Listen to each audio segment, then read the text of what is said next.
We got the latest report on Giannis Antetokounmpo. Shams of ESPN came out with an article, and it gives us a little bit of an update about the Giannis Antetokounmpo trade.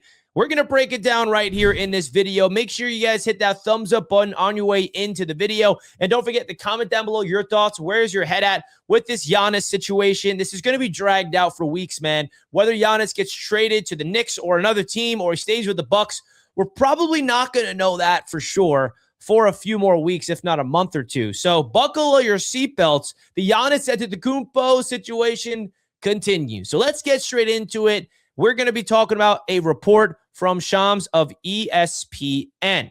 Now, the article is interesting because on one hand, it basically says the Knicks lost their quote-unquote exclusivity to negotiate with the Bucks, which they gave them in August. But I do think that Giannis has a lot more leverage than some people think based off of the contract. And that's what Shams of ESPN highlighted in the article, which we are about to get into in this video. But before we go deeper into it, I feel like right now, some Knicks fans are just thinking to themselves, is this really what we want to do?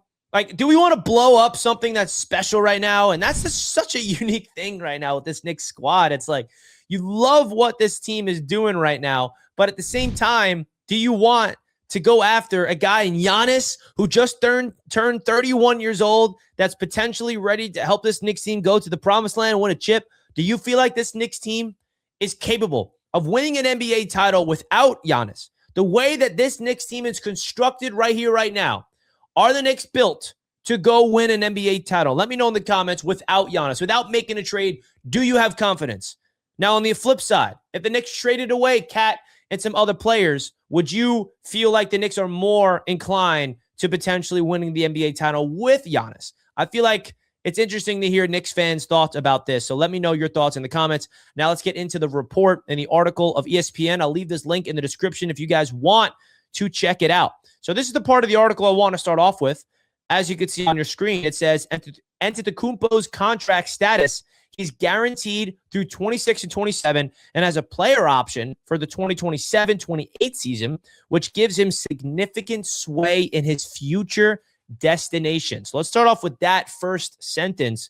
The fact that the contract is constructed the way that it is does give me reasons to believe that if Giannis truly wants to be a Knick, he will be a Knick. And if you missed the video I uploaded here on the channel, we found out the reason why Giannis wants to be a Knick. Well, one of the reasons, he loves the fans, man. He likes us, me, you watching this video. He likes the Knicks fan base. He thinks that it reminds him of the European, style of fans for their football leagues, and basketball, of course, just passionate. When Knicks fans go out there after playoff wins and parade Manhattan, he likes that energy. He loves the city.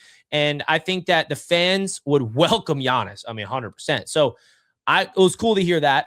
But when it comes to the contract, Giannis definitely has a say here. And I think that's very important in this entire Giannis situation, where if the Milwaukee Bucks are telling Giannis, hey, we'll trade you, but the Giannis Antetokounmpo side and their camp's like, well, we're not going anywhere unless we want to sign that contract extension, right? So if you go deeper into the article in this paragraph, it says, executives believe the NBA's new apron rules, combined with his max salary and supermax extension to come, make a trade difficult and would require him to show a desire to sign long-term with the team that deals for him, that gives him a seat at the table for his future. So that's extremely important to highlight, folks, is that this isn't a situation where, all right, the Bucks and Giannis decide that they're going to part ways, and now the Bucks are going to find the best trade package for them.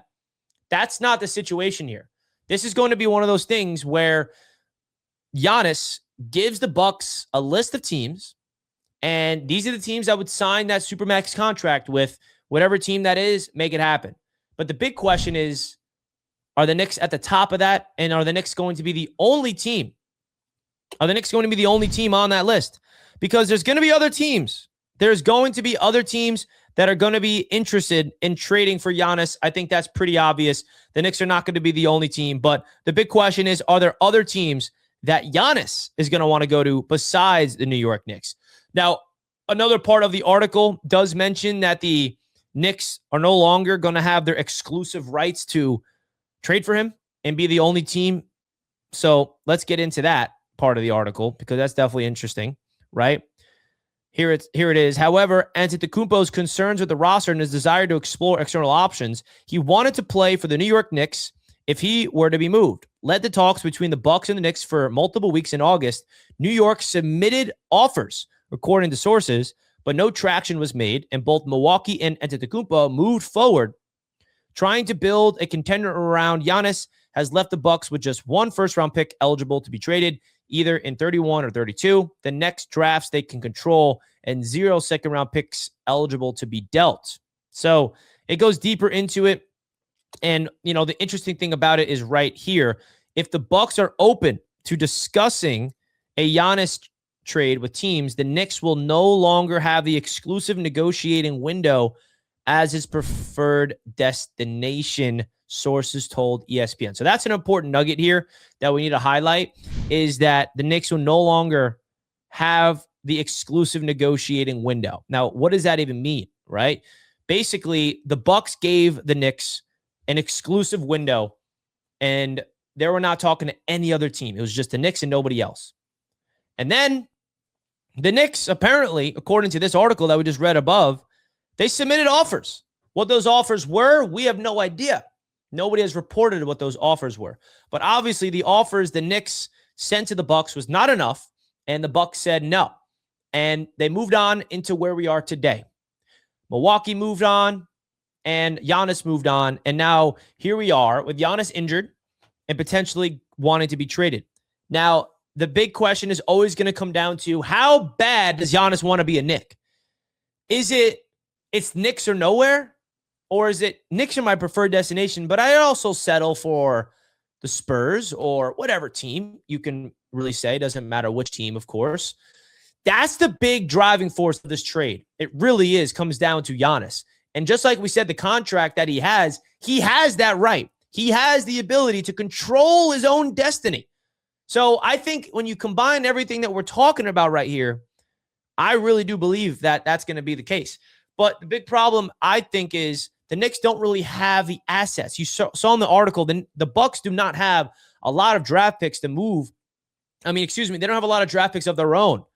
So they want first-round picks. The Knicks can't really provide that. The Knicks gave up all their capital for Mikal Bridges and OG and all the trades that they made or whatever. So the Knicks can really offer pick swaps, and they can offer second-round picks and first-round picks way in the future. But they can't really give them a treasure chest of unprotected first-round picks, because the Knicks really did that to the Brooklyn Nets for Mikal Bridges. So really interesting to see where this whole thing is coming from. And I feel like this is going to be extended all the way through January. Again, I'll stress the date that's going to be very important is December 15th. Or we look up and this happens a lot faster than we think.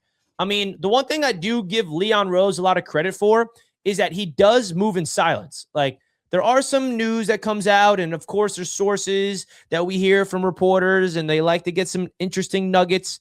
But for the most part, Leon Rose moves in silence. He does not have a lot of cracks in his front office. Doesn't seem like he's got rats telling the reporters all the stuff that's going on behind closed doors. All we know, this is just me speculating, but I think there's a possibility here that Leon Rose and the Knicks are actively talking to the Bucks right now, because they could.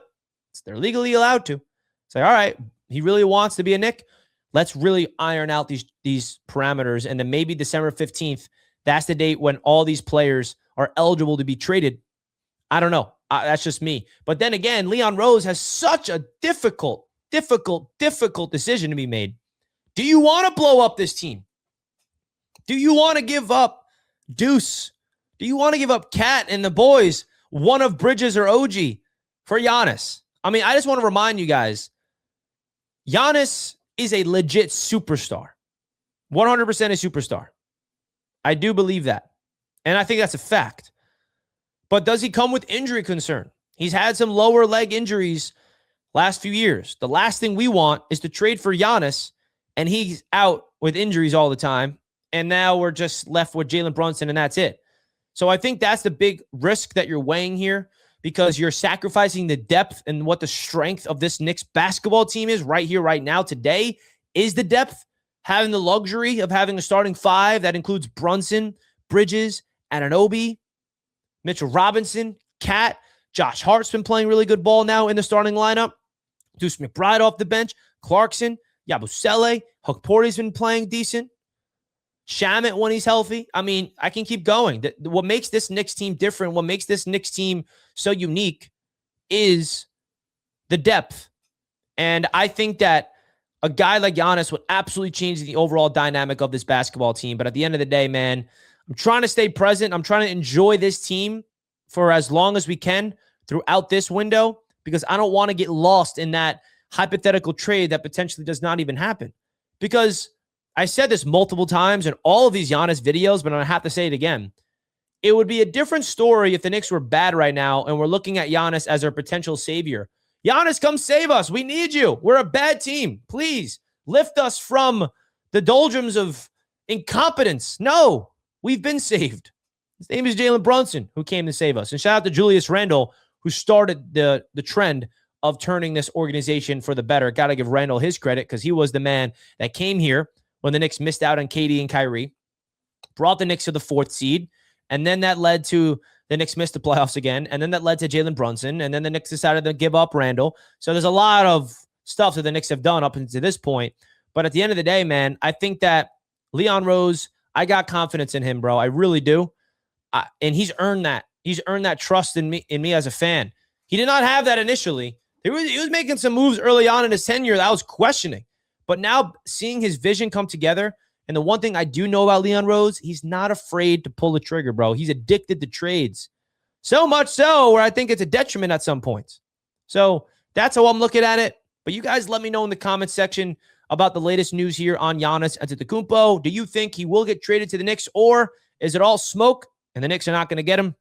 Let me know where you stand in the comment section, and comment down below a Statue of Liberty emoji if you stayed all the way until the end of this video. We have a proud sponsor of Knicks Media all throughout the season. That just so happens to be Sleeper Picks. If you guys want to check them out, don't forget to use the code Knicks at checkout, or not even at checkout. When you sign up, you click the link at the top of the chat, you use the code Knicks, and you will get a 100% deposit match up to $100, folks, by using my promo code Knicks, folks. So if you guys wanted to check that out, we can build a big parlay for all the games this week right here for Knicks Media. So go check them out. Big shout out to them for being the proud sponsor of Knicks Media. Terms and conditions apply.